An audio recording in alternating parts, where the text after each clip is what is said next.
Новините, коментарите и интервютата. dariknews.bg. Новините Симе. Всичко се слуша.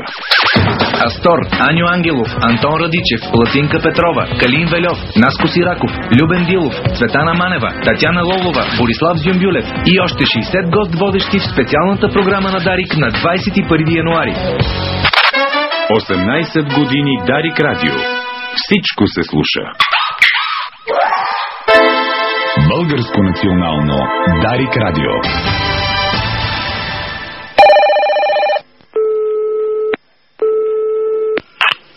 Приказки по телефона с Сергей Станишев.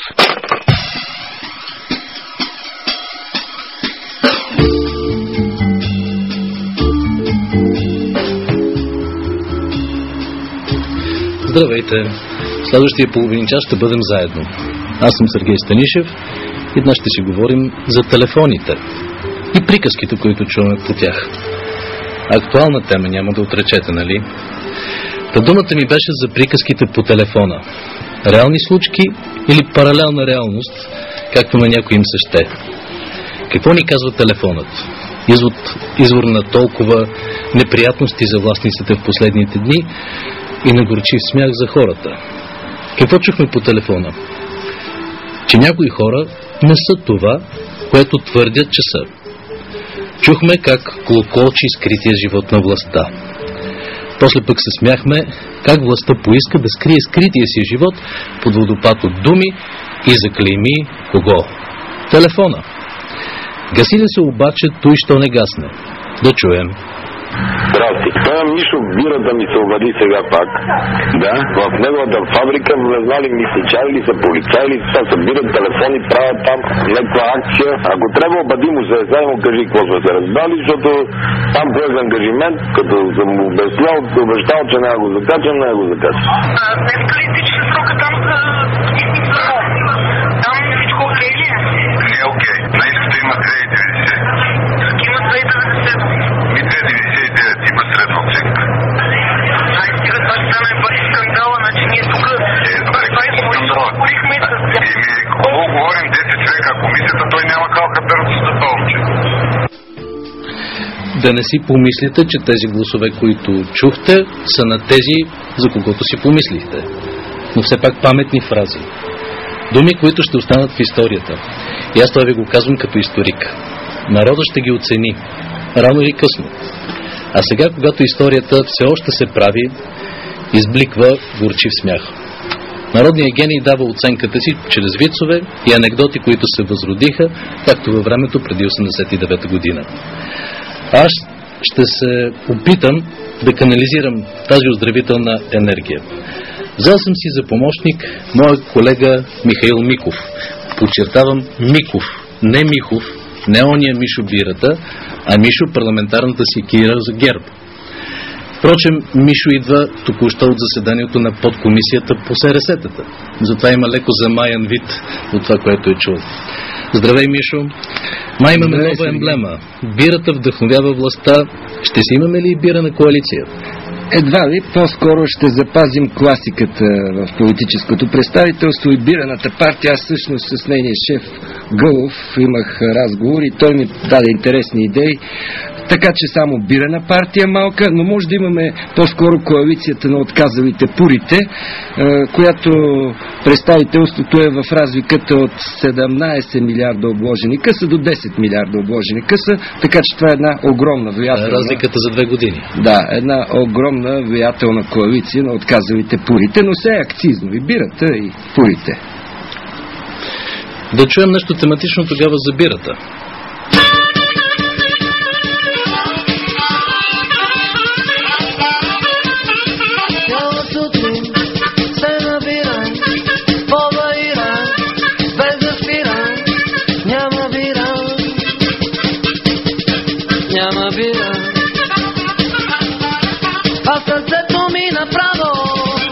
Направо спира.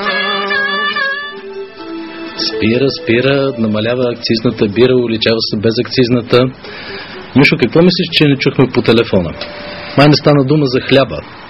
докато властниците се занимаваха с бирата, изтърваха цената на хляба, който в София е около 1,20 за килограм, в Монтана казва, че стигнал 1,60. И какво ще стане? Ще си ходят хората пияни, други ще ходят трезви и гладни, а Веско Маринов може да им попее, така и така, нали, е приятел на властта. Мисля си, че бирата се прави от ученик и той ще поскъпне, така че няма да е само хляба, и бирата ще поскъпне, но в крайна сметка важното е Веско да пее, да е весел, да пива за настроение от време на време, да внимава само с карането и с шофирането, защото опасничко е.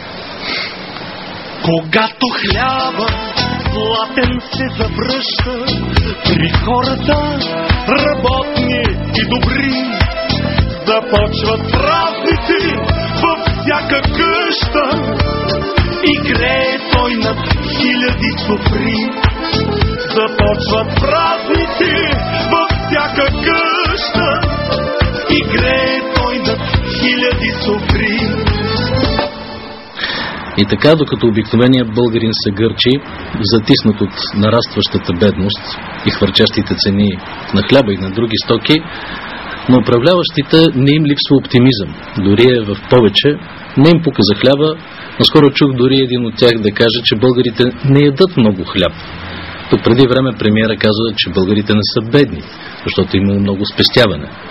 Което им прозвуча направо страшно и се чудят тези хора по земята ли вървят или витаят някъде в облаците.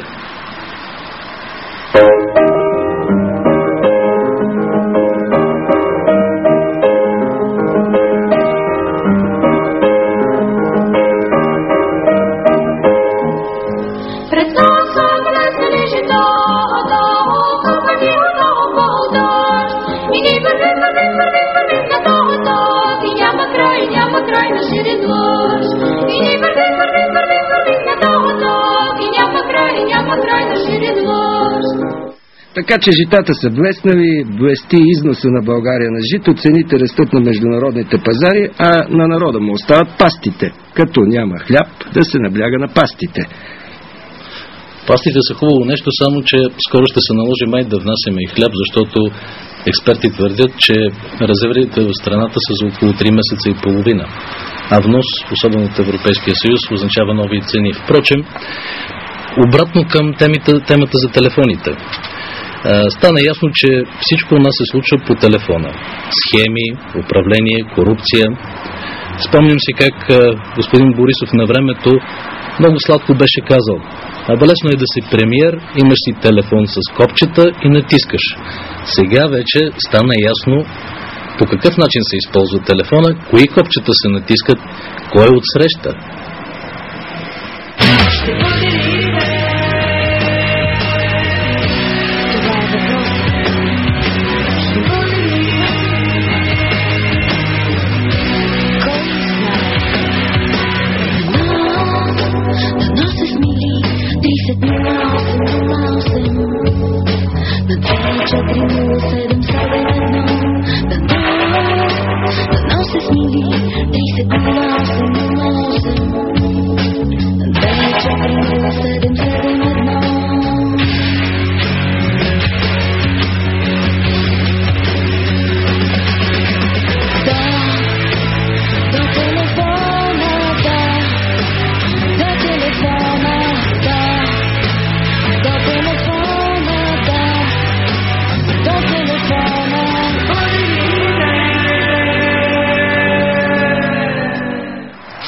А иначе в днешна България телефона от средство за комуникацията все повече се превръща в начин на живот. Носи много емоции. Цялото общество е заредено с тези емоции.